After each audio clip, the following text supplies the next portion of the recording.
ইয়া আইয়ুহাল্লাযীনা আমানু কুতিবা আলাইকুমুস সিয়াম কামা কুতিবা আলাল্লাযীনা মিন ক্বাবলিকুম লাআল্লাকুম তাত্তাকুন।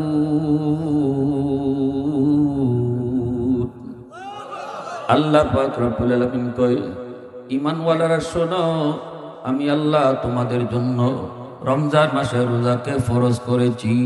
পূর্বেকার মানুষের জন্য এইভাবে রোজা ফরজ ছিল, তোমাদের জন্য একাই কষ্টটা আমি আল্লাহ দেইনি।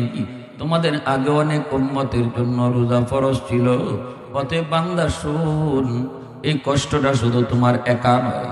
স্কুলে যদি একজন স্যারে কানো দাঁড় করায় রাখে, তাহলে তার জন্য এটা বিশাল কষ্ট। কিন্তু যদি সে দেখে 10 জন কানো ধরাইছে, এর ভিতরে সে একজন, তখন খালি মুচকি আসে, তখন আর কষ্ট লাগে না। কিন্তু একলা যদি হেরে বেঞ্চ উঠাইয়া খানে ধরায়, তেলে এর সেরা লাল শরমে। কিন্তু 10 জন যদি একসাথে হয়, তখন আমার যে তাল হেরারও তো তালুই, ঠিক না? তো এই জন্য আল্লাহ এটা ভালা বুঝুই না। আমরা যে কি জাত মন, এটা আল্লাহ ভালা বুঝি না। এই জন্য আল্লাহ বান্দা, রোজা যে তোর উপরে ফরজ করছি, এটা তোমার একলা না, তোমার আগে যারা অনেক আইছিল দুনিয়ায়, আরো উম্মত, এরার উপরে রোজা ফরজ আছে। আল্লাহ আমরা সান্ত্বনা দিতেছি, সুবহানাল্লাহ।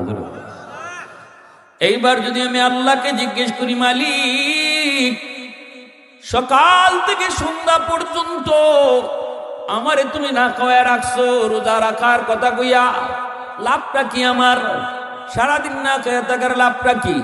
আল্লাহ পাক কয়, লাআল্লাকুম তাত্তাকুন।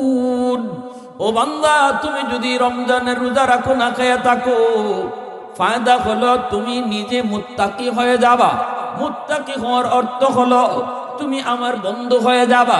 মুত্তাকি হওয়ার অর্থ হলো আমি আল্লাহর ওলি হয়ে যাবা।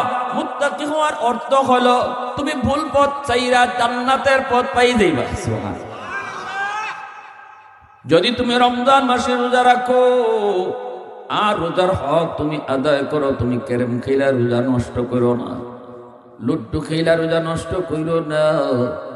না না, রোজার হালতে তুমি গান বাজনা শুই না, তোমার রোজাটারে নষ্ট করো না। রোজাটারে তুমি যদি সংরক্ষণ করে রাখতে পারো, গান বাজনা তুমি না শোনো, লুড্ডু খেলার সময় পার না করো, ক্যারাম বোর্ড খেলার সময় তুমি পার না করো, ভালো লাগতেছে না, তুমি এবার একটু ঘুমায় থাকো, অসুবিধা নেই। রোজার হালতে ঘুমায় থাকলেও সওয়াব। আল্লাহু আকবার। কিন্তু ক্যারাম বোর্ড খেলা, লুড্ডু খেলা আর মোবাইল দেখার সময় ব্যয় করলে রোজা তোমার নষ্ট হয়। রোজা তোমার নষ্ট হয়, রোজার পরিপূর্ণ